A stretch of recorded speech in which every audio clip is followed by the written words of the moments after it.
میں نے تو خیر ان کے ساتھ نہیں بیٹھا، ہماری ٹیم بیٹھے گی، لیکن بات تو صرف الیکشنز کی ہے. پھر گرینڈ نیشنل ڈائلاگ، یہ بڑی بڑی باتیں چھوڑیں، پہلے تو آئیں الیکشنز کے اوپر. جو قانون اور آئین کہتا ہے الیکشن، اگر آپ الیکشن ہی نہیں کروا سکتے کون سا ڈائلاگ کرنا ہے کسی نے کس سے؟ دیکھیں اس وقت تو ہے ہی الیکشن کا ایشو. اس وقت جو ملک کا سب سے بڑا ایشو ہے الیکشنز 90 ڈیز میں، وہ 90 ڈیز گزرتے جا رہے ہیں. یہ آئین کی توہین ہو رہی ہے، اس کی بے حرمتی ہو رہی ہے. اگر آپ آئین کے اوپر نہیں چل رہے تو پھر اس کے بعد ڈائلاگ کس چیز کا کرنا ہے؟ نہیں وہ تو چھوڑے نا. اگر ایک دفعہ ابھی تو امیجیٹ چیز ہے کہ 90 دن میں ہوں گے یا نہیں ہوں گے، آئین جو کہتا ہے. تو اگر یہ نہیں ہوں گے تو پھر اگر ادھر سے نکل جاتے ہیں تو پھر اکتوبر بھی کیوں ہوں، پھر آپ کہیں گے اگلے سال بھی کیوں ہوں. پھر تو جو طاقتور فیصلہ کرے گا تبھی الیکشن ہوگا. خان صاحب، پی ڈی ایم نے کہا ہے کہ وہ سپریم کورٹ کے 3 رکنی بینچ کا فیصلہ نہیں مانیں گے، اس پر آپ کیا کہتے ہیں؟ دیکھیں سپریم کورٹ کا فیصلہ نہ ماننے کا مطلب پاکستان میں آئین اور قانون ختم ہو گیا. اس کا مطلب جنگل کا قانون آ گیا. اس کا مطلب کہ آپ فیصلہ کریں گے کہ کون سے سپریم کورٹ کا فیصلہ میں نے ماننا یا میں نے نہیں ماننا. اگر سو موٹو میرے حق پہ ہوئی تھی ہماری، جب انہوں نے ہمارے خلاف کیا تھا اسی سپریم کورٹ نے، میں نے تو الیکشنز اناؤنس کروا دیے تھے، سپریم کورٹ نے ہمارے خلاف فیصلہ دے دیا اور انہوں نے الیکشن کر کے مسترد کر کے شہباز شریف کو بنا دیا. ہم نے تو ایکسیپٹ کر لیا، لیکن تب وہ سپریم کورٹ ٹھیک تھا. آج وہ سو موٹو ایکشن لے رہا ہے اور ان کو لگ رہا ہے کہ ان کے خلاف جائے گا، اب یہ سپریم کورٹ کو متنازع بنا رہے ہیں. یہ ان کی تاریخ ہے. سجاد علی شاہ کے کورٹ پہ اٹیک کیا، اس نے کنٹیمپٹ لگا دیا، عدالت میں اٹیک کر دیا، پھر وہ رشوت دے کے ججز خرید لیے.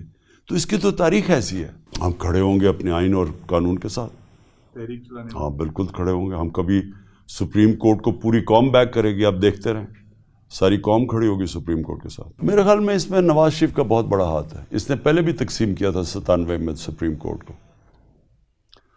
اپنے مفادات کے لیے اس نے سپریم کورٹ کو تقسیم کیا تھا، اور ابھی بھی انہوں نے 100% اس کے پیچھے اسٹیٹمنٹس دے رہا ہے. اس کی بیٹی ججز کے خلاف اسٹیٹمنٹس دے رہی ہے. وہ نہیں، وہ ہیں کون فیصلہ نہ ماننے کے لیے؟ آپ کی حیثیت کیا ہے؟ قانون تو ملک کا آئین تو سپریم کورٹ کے ہاتھ میں فیصلہ کیا آئین کو انٹرپریٹ کرنے کا. وہ تو آئین سپریم کو، آپ کون ہوتے ہیں جب سپریم کورٹ کہہ رہا ہے؟ سارے پاکستان کی لیگل کمیونٹی کو پتہ ہے کہ 90 دن میں الیکشن ہونے چاہیے، سب کو پتہ ہے. آپ کہہ رہے ہیں کہ 90 دن سے آگے چلے جائیں، تو سپریم کورٹ نے 90 دن کا تو کہنا ہی ہے، کیونکہ یہ ہے ہی قانون، آئین ہے یہ.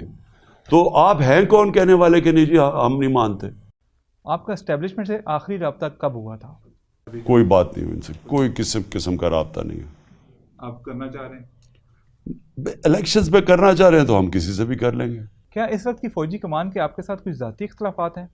دیکھیں میں کہہ نہیں سکتا. میں اتنا جانتا ہوں کہ جنرل باجوہ نے ہمارے پر بڑا ظلم کیا، کیونکہ یہ ان کی ایجنسیز ہی ہمارے پیچھے، یہ جو 25 میں جو پولیس سے بات کرتے تھے وہ کہتے جی ہمیں پیچھے سے آرڈر ہے.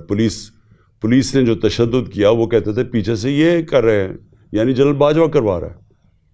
اور ہر قسم کے کیسز ہر جگہ، میڈیا پہ بین، ٹی وی چینل سے پوچھو وہ کہیں پیچھے سے یہ کروا رہے ہیں.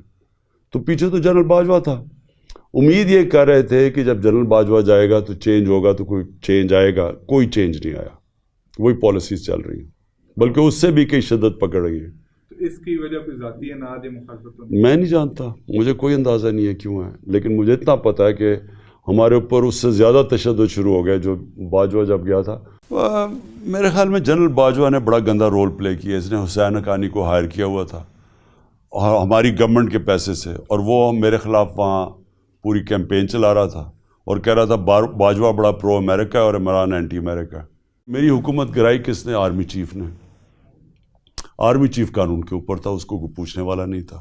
وہ سازش کرتا رہا اور آخر میں آ کے اس نے یہ ان لوگوں کے ساتھ مل کے، اور ساتھ پھر اس نے امریکنوں کو بھی میرے خلاف کر دیا. جب عوام ہمارے ساتھ کھڑی ہو گئی تو بجائے اس میں یہ اتنی عقل ہوتی کہ میں غلط فیصلہ کر بیٹھا ہوں، عوام کے اگینسٹ کبھی ملک کی اسٹیبلشمنٹ نہیں چاہتی. وہ جا کے ہمارے خلاف ہو کے اور ان کے ساتھ کھڑا ہو گیا جن کی وجہ سے عوام ہمارے ساتھ آئی تھی. یعنی یہ جو اوپر جرائم پیشہ لوگ آ کے بیٹھ کے ہیں، جن کے اوپر 1100 ارب روپے کے کرپشن کیسز تھے، جب وہ ان کے ساتھ کھڑا ہوا تو قوم بھی اور فاصلہ ہو گیا ادارے میں اور قوم کے اندر بھی. میرے خیال میں ہمیں انہوں نے سیٹیں ہماری کم کروائی تھیں اور ان سیٹوں سے ہمیں کنٹرول کرنے کے لیے انہوں نے ہماری سیٹیں کم کروائی تھیں. میں 2018 کی بات کر رہا ہوں. ہمیں بالکل ہمارے خیال میں انہوں نے ہماری سیٹیں کم کروائی ہیں. ہمیں کوئی سیٹیں زیادہ نہیں ملی تھی. ہمیں وہ سیٹیں نہیں ملی جو ہمیں ملنی چاہیے تھی. آپ کی پارٹی کا یہ دعویٰ ہے کہ آپ کے سوشل میڈیا کے کارکن جو ہیں وہ اغوا ہو رہے ہیں. ان کو کون اغوا کر رہا ہے اور ان کے ساتھ کیا ہو رہا ہے؟ کیا آپ نے ان کارکنوں سے پوچھا ہے جو واپس آئے ہیں کہ ان کے ساتھ کیا ہوتا رہا ہے؟ اظہر ماشوانی کو 7 دن کے لیے ابڈکٹ کر کے لے گئے اور ہمیں پتہ کون لے کے گیا. نہ ایف آئی اے لے کے گئی، نہ پولیس لے کے گئی. ہمیں پتہ ہے کون سی ایجنسی لے کے گئی. اور وہ بھی جو کراچی سے اٹھایا ہمارا جو نوجوان ہے اس کو بھی اٹھا کے لے گئے.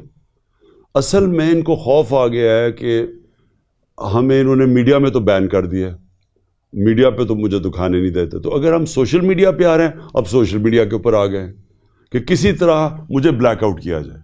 انہوں نے کئیوں پہ تشدد کیا. کئی پہلے سوشل میڈیا کے لڑکوں کے اوپر انہوں نے بڑا مارا مورا، اور مجھے لگتا ہے کوئٹہ والے کو کیا. اس نے کہا کہ میں تو کسی